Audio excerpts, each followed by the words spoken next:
Okay, well, the competent bystander effect refers to what happens sometimes in an activity, in a physical education lesson, where a person who is looking to avoid being identified as someone not competent, or perhaps they're just not interested in being involved, and their means of not being detected is to appear like they're involved.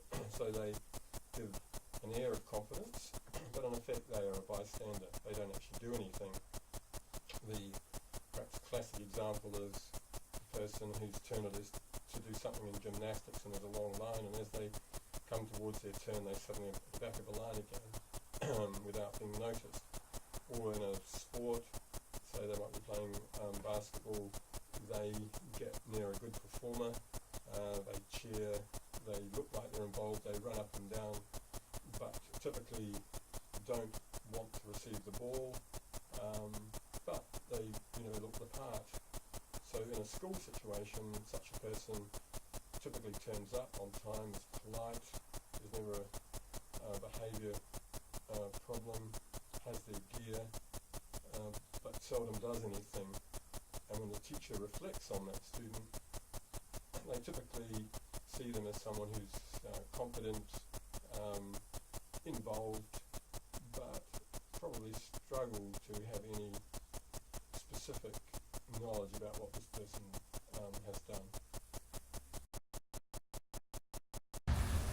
Alright, so what we have here is an example of a full-sided game. It's 6 on 6, which makes it very easy for players to hide and not have to be involved too much in the action. And stereotypically these games can be dominated by one or two of the stronger players. If you have a look at the guy in the bright shorts, the multicoloured shorts, if you watch him closely you'll find him not actually participating a lot. He looks like he's involved as he's running up and down the court, but he's not. His hands aren't up, he's not looking for the ball, and he doesn't really want to get involved in the action.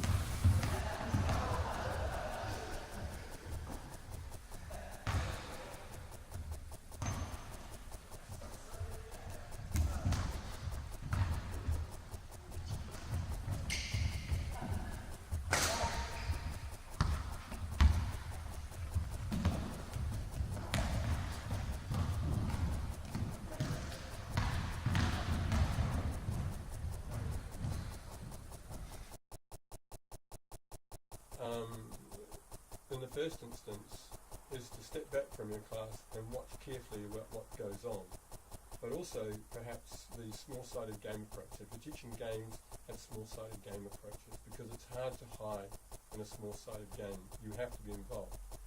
So then you can watch and see what's happening. But even in a small-sided game, people can will use the competent bystander effect. So sometimes you have to put constraints which require everybody to be involved. Everyone has to receive a pass, and so on. Another really useful strategy is to change the role of the players. So at one stage, everyone has a turn of being the captain or the coach, but especially the coach. So a timeout is called, and that person has to make comment about what might be happening, and then that person gets to go on and play, and they have to demonstrate in their play that aspect of what they were talking about. So for example, I'm the person and I'm watching the game and I think we need to pass the ball a bit quicker, we're spending too much time dribbling it. So I say that, and then I get on and I have to play, when the ball comes to me I must pass it quickly. Now eventually the competent bystander in a small-sided game, that comes their way and they have to do something, and it does involve them. But the sensitive teacher in this situation too would look to praise any effort of that person, because you want to reward their effort. You still know it's going to be very difficult for them to do anything, but you also want to do your best by them. Another thing you can do is to say, well, what is the issue? Because often the issue is competence, and by having graduated scales of learning or competence, then you can actually make it a lot more enjoyable for people who feel that everything's beyond them, so that you could have, if you were doing, something like badminton and the person's doing their best to avoid being involved, having, simple little rallies or simple opportunities to play the game without being overly competitive, can gradually get someone like that involved.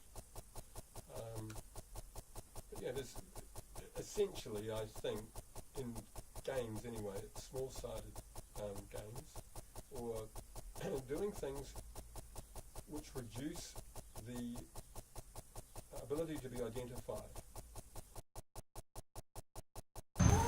In order to get the competent bystander involved, what we've done is we've modified the game into a half-court game. So this means it's half the amount of people playing at once. What this does is it means that there's less pressure on each player as they're not having to perform a skill in front of everyone. We've also added a constraint in where every player on the team has to touch the ball and complete a pass before you're allowed to shoot. This means that there's actually a certain amount of responsibility on each player to be actively involved and get into space to receive a pass so that their team can score and progress.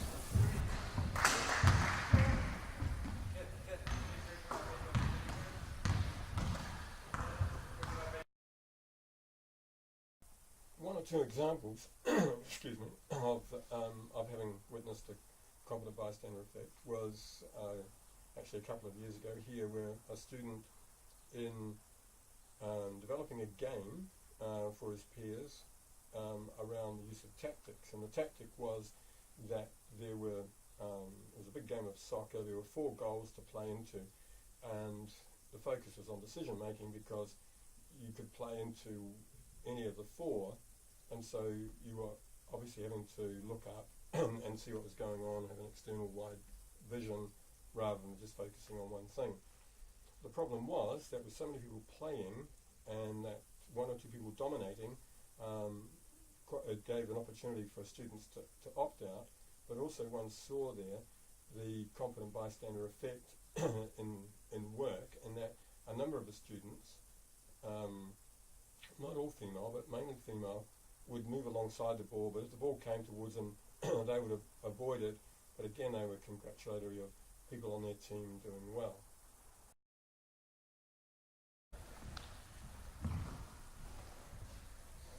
There it is. Oh!